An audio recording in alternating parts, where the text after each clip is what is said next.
दोस्तों, इस वर्ष 2025 में चैत्र नवरात्रे 30 मार्च से शुरू हो रहे हैं और इस दिन रविवार है और 7 अप्रैल को नवरात्रि समाप्त हो जाएंगे।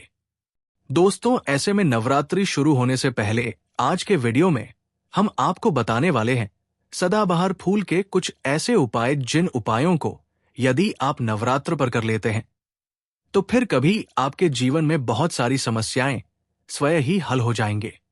जी हां दोस्तों, और आपको बता दें कि सदाबहार का जो पौधा होता है, उसके जो फूल होते हैं वो बहुत ही आसानी से आपको प्राप्त भी हो जाते हैं। और इसी के साथ आपको बता दें कि वनस्पति शास्त्र का सबसे महत्वपूर्ण पौधा माना गया है। ये चमत्कारी पौधा है। जी हां दोस्तों, सदाबहार का पौधा माता वैष्णो को अति प्रिय है। नवरात्रों में माता की चौकी पर अवश्य रखा जाता है। इसके कई सारे प्रयोग हैं। इसके साधारण से साधारण उपाय करके लोग अपना भाग्य चमका लेते हैं। मैया की कृपा सदैव उन पर बरसती है। दोस्तों, आपको बता दें, जितने भी धनवान व्यक्ति हैं, जितने भी पैसे वाले लोग हैं, उन सभी के घरों में आपको ये पौधा 100% मिलेगा। और दोस्तों, आपको बता दें कि सदाबहार का जो पौधा होता है उसमें कई फूल खिलते हैं। इसी के साथ आपको बता दें कि सदाबहार का जो पौधा होता है वो बहुत आसानी से उग जाता है और इसे कहीं पर भी आप बहुत आसानी के साथ उगा सकते हैं। दोस्तों, आपको बता दें, सबसे बड़ी बात कि ये जो सदाबहार के रंग बिरंगे फूल है ना, ये आपकी किस्मत को बदल देंगे, आपकी किस्मत को रातों रात चमका देंगे। जी हां दोस्तों, जिस तरह से ये रंग बिरंगे फूल होते हैं, जैसे ये रंग बिरंगे कलर के होते हैं, उसी तरह से ये तुम्हारी जिंदगी में भी रंग बिरंगे रंग भर देंगे। दोस्तों, आप एक बार इस पौधे के उपाय को जरूर आजमा कर देखें और इसके लाभ भी आप स्वयं देख लेंगे। अगर आप भी अपने जीवन में बहुत मेहनत करते हैं, बहुत प्रयास कर रहे हैं, जिंदगी में सफल होने का मगर सफल नहीं हो पाया रहे हैं, बार बार आपको असफलता का मुंह देखना पड़ रहा है, आप बार बार निराश हो रहे हैं, तब तो आपको ये उपाय जरूर ही कर लेना चाहिए। अगर कोई व्यक्ति कोई अपना व्यापार शुरू करता है, कोई काम शुरू करता है, और अगर उसे उसमें नुकसान होने लगे और उसका व्यापार न चले तो व्यक्ति बहुत परेशान हो जाता है और वो सोच नहीं लगता है कि अब इस व्यापार को मैं बंद ही कर देता हूं। अब इस काम को करने से कोई फायदा नहीं है, जब इस काम से मुझे कोई मुनाफा ही नहीं हो रहा है, मेरी आर्थिक स्थिति अच्छी हो ही नहीं पा रही है। फिर व्यक्ति परेशान होकर सोचता है कि चलो हटाओ, रहने दो, इस काम को अब हम हटा देते हैं, बंद कर देते हैं, कोई दूसरा काम कर लेते हैं। और इसी तरह से व्यक्ति काम भी बदलते रहते हैं, बहुत कोशिश करते हैं, लेकिन उसके बावजूद उनको सफलता प्राप्त नहीं हो पाती है जैसा वो चाहते हैं। उनकी मनोकामना पूरी नहीं हो पाती है, उनका व्यापार नहीं चल पाता है। तो अगर आप भी अपने जीवन में कोई व्यापार कर रहे हैं और आपको बार बार उसमें नुकसान देखने को मिल रहा है, या जो भी काम आपने शुरू किया है वो काम आपका नहीं चल पा रहा है, जिस चीज को लेकर आप बहुत ज्यादा परेशान हैं, किसी विशेष क्षेत्र में आपने तैयारी कर रखी है लेकिन उसमें भी आपको सफलता प्राप्त नहीं हो पा रही है, तब आपको एक बार, सिर्फ एक बार इस उपाय को जरूर करके देखना चाहिए। आप इसके परिणाम और इसके लाभ, इसके चमत्कारी लाभ आप खुद देख लेंगे। इसी के साथ दोस्तों, इस उपाय को वो लोग भी कर सकते हैं जिनके सर पर बहुत ज्यादा कर्जा हो गया है, या जिसने किसी से बहुत ज्यादा उधार पैसा ले लिया है और वो सुधार को चुकाने में सक्षम नहीं है, चुका नहीं पा रहे हैं। लेकिन कभी कभी होता यह है कि व्यक्ति चाहे कितनी भी मेहनत कर ले, उसके बाद उसको सफलता प्राप्त नहीं हो पाती है। और दूसरी तरफ ऐसे भी लोग होते हैं जो दिन रात मेहनत करके धन कमाते हैं, लेकिन उनके हाथ में धन आते ही बहुत तेजी के साथ वो धन उनका चला जाता है। कभी बीमारियों में वह पैसा चला जाता है, तो कभी किसी अन्य चीज में वो पैसा उनका चला जाता है।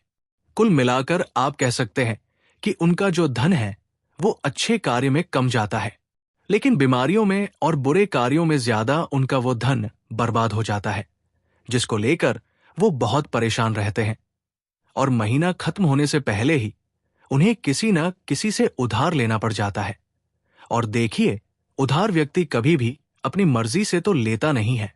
जब व्यक्ति के ऊपर बहुत ज्यादा परेशानी आ जाती है, उसके जीवन में बहुत सारे कष्ट आ जाते हैं, जिसके चलते उस व्यक्ति को अपना घर चलाने के लिए और बहुत सारी आवश्यकताएं ऐसी होती है जिन्हें पूरा करना व्यक्ति का दायित्व होता है, जिसके चलते वो किसी न किसी से पैसा उधार ले लेता है, ये सोचकर कि अगले महीने उस पैसे को मैं चुका दूंगा। लेकिन जैसे ही अगला महीना आता है, समस्याएं और परेशानियां खत्म होने का नाम ही नहीं लेती है, जिसके चलते उसके सर पर कर्जा बढ़ता ही चला जाता है और वो उस कर्ज को चुकाने में धीरे धीरे असक्षम होता चला जाता है। उस कर्ज को चुकाने में उसे बहुत दिक्कतों का सामना करना पड़ता है, या कभी कभी व्यक्ति इतना ज्यादा भी कर्ज में डूब जाता है कि उसके बस के बाहर हो जाता है। कर्जे को अपने स्तर से उतारना जी हाँ दोस्तों, अगर आपके जीवन में भी ऐसी कोई समस्या है तो आपको ये उपाय जरूर ही कर लेना चाहिए। दोस्तों, हम आपको बताएंगे ऐसे चमत्कारी फूल के बारे में, ऐसे लाभदायक फूल के बारे में जिसका उपाय यदि आप कर लेते हैं तो आप खुद देखेंगे कि कितने ज्यादा चमत्कारी लाभ उस पौधे के हैं यदि इसका सही प्रकार से उपयोग किया जाए, उपाय किया जाए और भगवान को ये फूल अर्पित कर दिया जाए, तो यकीन मानिए आपके जीवन की सारे कष्ट, सारी परेशानियां तो दूर हो ही जाएगी, साथ ही साथ जो भी आपकी मनोकामना है वो बहुत जल्दी पूरी हो जाएगी। इसी के साथ दोस्तों, आपके जीवन में अगर धन से जुड़ी समस्याएं बन चुकी है, आपके जीवन में धन आना बंद हो गया है, अगर आप चाहते हैं कि आपके जीवन में, आपके घर में धन की वर्षा होने लगे, तो आपको कुछ भी नहीं करना है, सिर्फ इस पौधे को अपने घर में लेकर आना है। और जब आप इस पौधे को अपने घर में लेकर आएंगे, अपने घर में लगाएंगे, तो ये खुद ही धन को खींचकर आपके घर में ले आएगा। दोस्तों, इस उपाय को करने के बाद जब भी आप जो काम करेंगे ना, उसमें आपको सफलता प्राप्त होगी। और इस उपाय को करने के बाद यदि आप मिट्टी भी बेचने जाएंगे न, तो इसे भी आपको कई गुना लाभ प्राप्त होगा।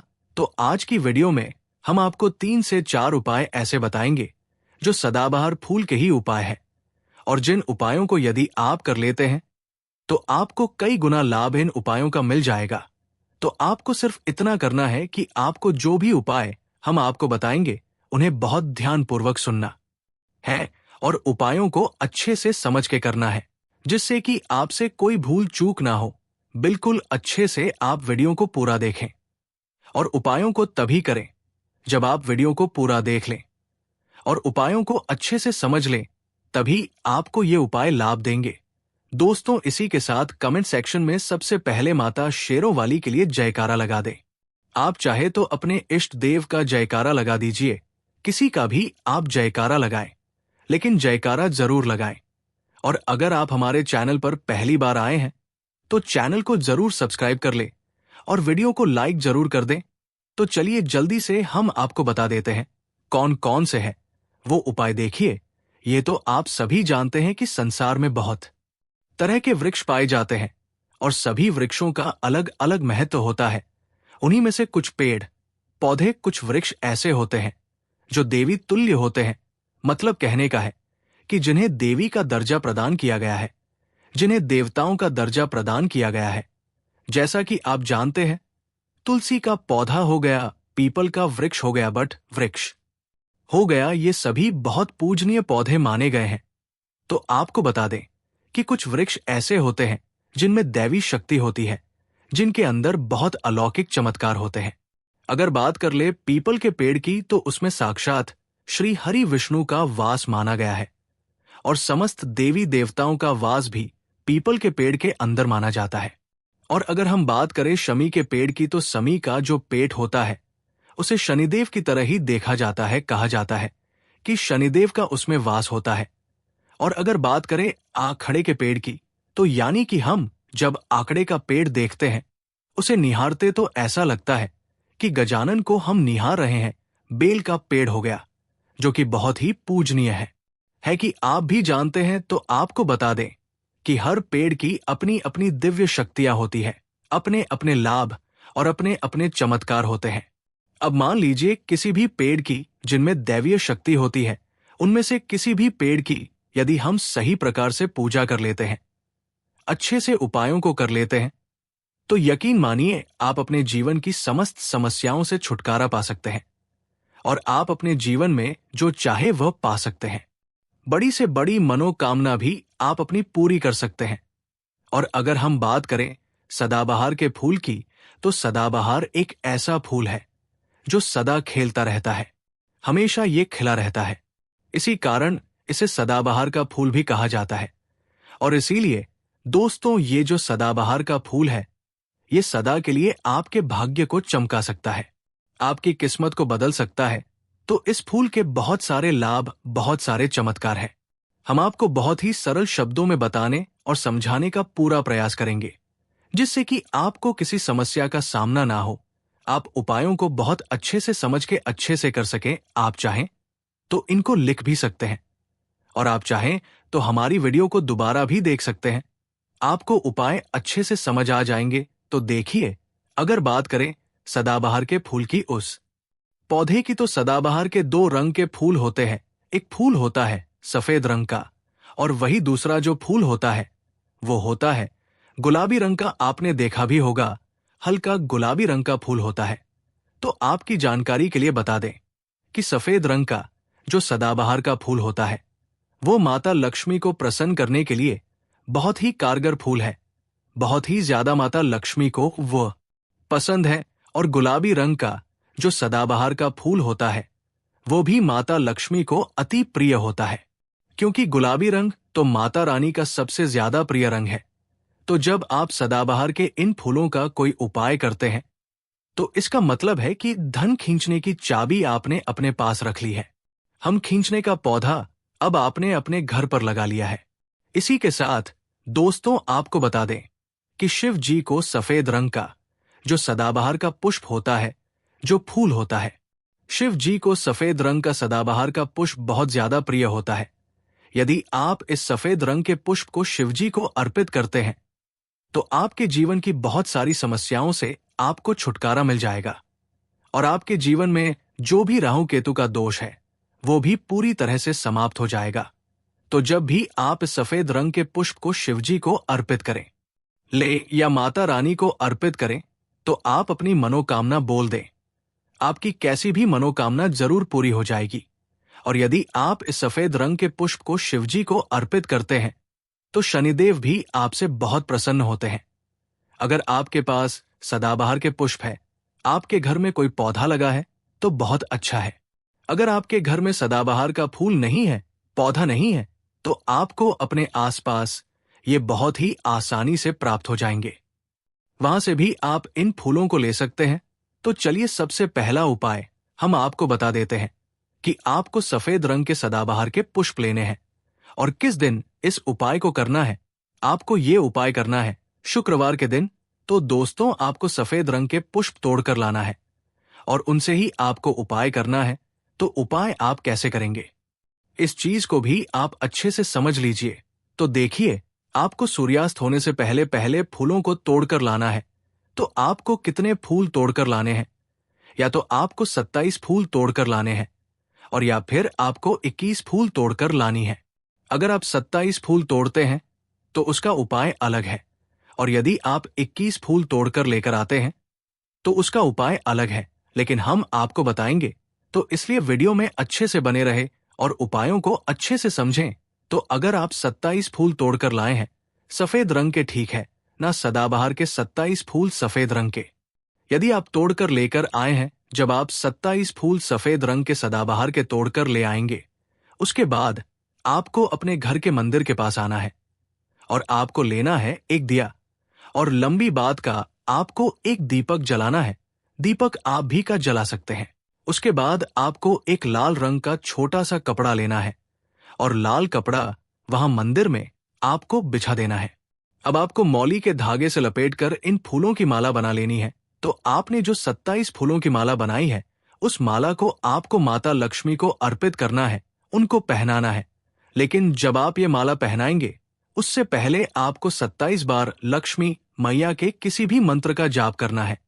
अगर आपको कोई मंत्र याद नहीं है, तो आप बहुत सीधा सरल सा मंत्र ओम महालक्ष्मी नमः इस मंत्र का 27 बार जप कर ले। उसके बाद आप माता रानी को ये माला अर्पित कर दें। उसके बाद आपको माता रानी को कुमकुम या हल्दी का तिलक लगाना है, और उसके बाद आपको महालक्ष्मी चालीसा का पाठ भी करना है। और फिर उसके बाद आपको माता रानी की आरती करनी है। इस बात का ध्यान रहे कि जब आप चालीसा कर लेंगे, उसके बाद आपने जो लाल कपड़ा लिया है उस पर आपको हल्दी से एक स्वास्तिक बनाना है, और उस लाल कपड़े पर आपको जो स्वास्थ्य का आपने बनाया है, उस स्वास्थ्य के ऊपर यदि आपने 21 फूलों की माला माता रानी को अर्पित करी है, तो 21 चावल के दाने आपको उस स्वास्तिक पर रखने हैं। और अगर 27 फूलों की माला आपने माता रानी को अर्पित की है, तो 27 ही चावल के दाने आपको उस स्वास्तिक पर रखने हैं। लेकिन ध्यान रहे कि चावल बिल्कुल भी टूटा फूटा खंडित नहीं होना चाहिए। और जब आप चावल स्वास्तिक पर डालेंगे, तब भी आपको महालक्ष्मी नमः का जप भी करना है। इसके साथ ही साथ अब जो माला अपने माता रानी को अर्पित की थी, वही माला आपको इस स्वास्थ्य के ऊपर रख देनी है। अब इसके बाद आपको माता रानी के मंदिर से सिंदूर लेकर आना है, और आप चाहे तो घर का सिंदूर भी रख सकते हैं। अब आपने जो माला रखी है, उस लाल कपड़े पर, उस माला पर आपको वो सिंदूर छिड़क देना है। अब इसके बाद आपको उस लाल कपड़े की पोटली बना देनी है, और इसके बाद दोस्तों आपको उस पोटली को उसी दिन, ठीक है ना, शुक्रवार के ही दिन रात्रि के समय में उस पोटली को रख देना है अपने धन रखने वाले स्थान पर, अपनी तिजोरी में।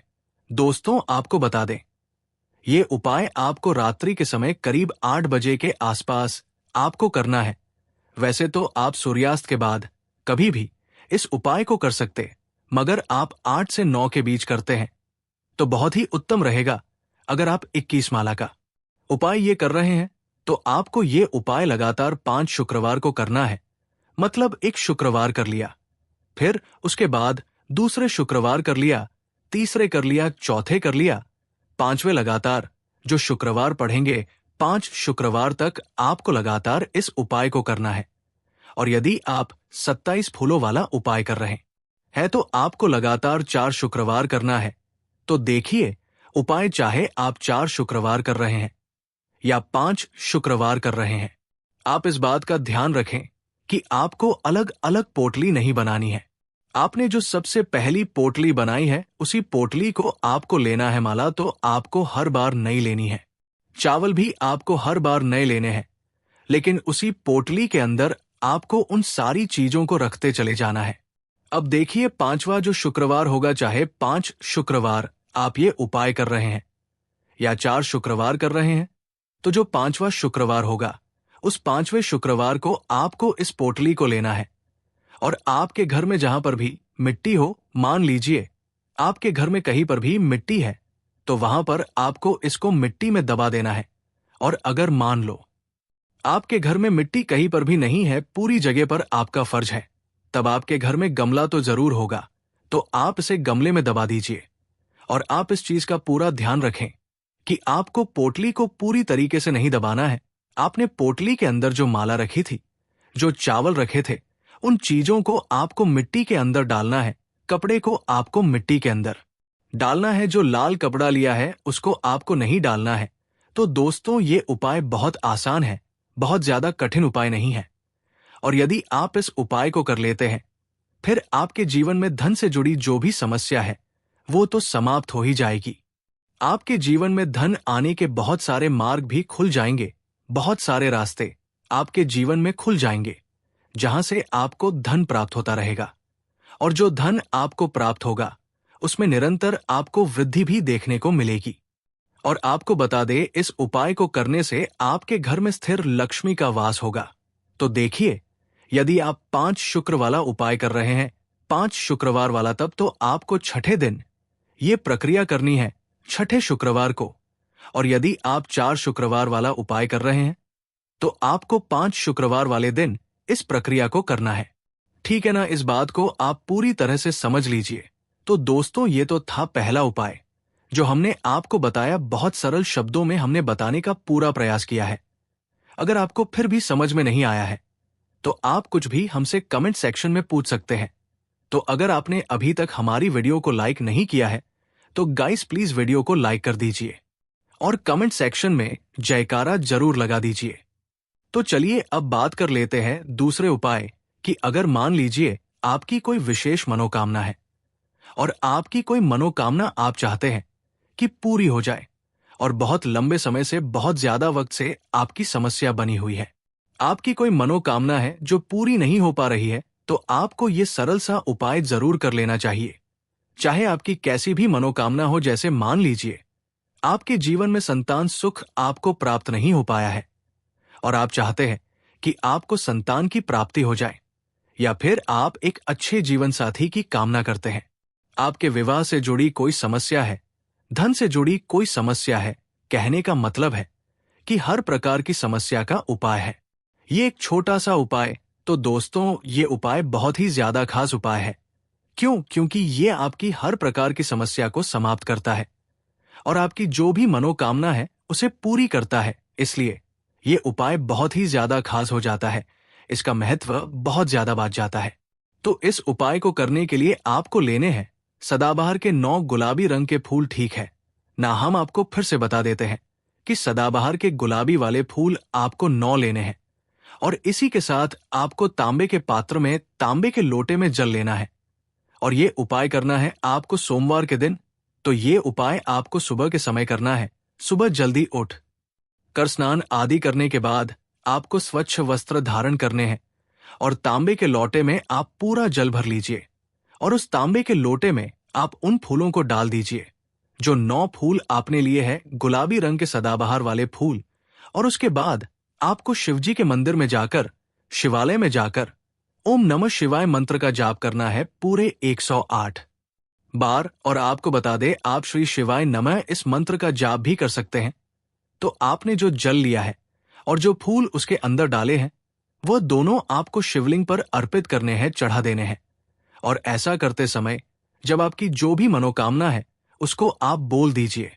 ये उपाय यदि आप कर लेते हैं तो आपकी कितनी भी बड़ी मनोकामना हो, कैसी भी समस्या हो, वो समाप्त हो जाएगी और आपकी मनोकामना पूरी हो जाएगी। चाहे जैसी भी आपकी मनोकामना हो, संतान से जुड़ी हो, व्यापार से जुड़ी हो, धन से जुड़ी हो, स्वास्थ्य से जुड़ी हो, कैसी भी आपकी मनोकामना हो, दोस्तों आपको बता दें, ये उपाय जो व्यक्ति करता है उसके जीवन में चाहे जैसा भी दो, कोई भी वास्तु दोष हो, कोई भी कुंडली दोष हो, वो पूरी तरह से समाप्त हो जाता है।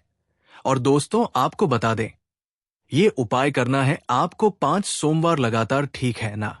जब आप पहले सोमवार करेंगे, उसके बाद दूसरे सोमवार, तीसरे सोमवार, चौथे सोमवार, 5वें सोमवार, 5 सोमवार आपको लगातार करना है। बीच में गैप नहीं करना है आपको, थी है ना? गैप नहीं देना है। दोस्तों बात करते हैं कि यदि आपने ये उपाय सोमवार के दिन सुबह के समय किया है और 9 से 10 के बीच किया है, तो आपको हर सोमवार को वैसे ही करना है जैसे आपने पहले सोमवार को किया है। इस चीज को आप विशेष करके ध्यान रखें। तो दोस्तों यदि आप इस उपाय को कर लेते हैं तो आप अपनी कैसी भी मनोकामना पूरी कर सकते हैं। इन छोटे सरल से उपायों को करके आपको अपने मन में पूरी सच्ची श्रद्धा और पूरा विश्वास होना चाहिए, तब ये उपाय असर करते हैं। दोस्तों आज की वीडियो में बस इतना ही। मिलते हैं आपसे एक नई वीडियो के साथ। अगर आपने अभी तक जयकारा नहीं लगाया है तो कमेंट सेक्शन में जयकारा जरूर लगा दीजिए।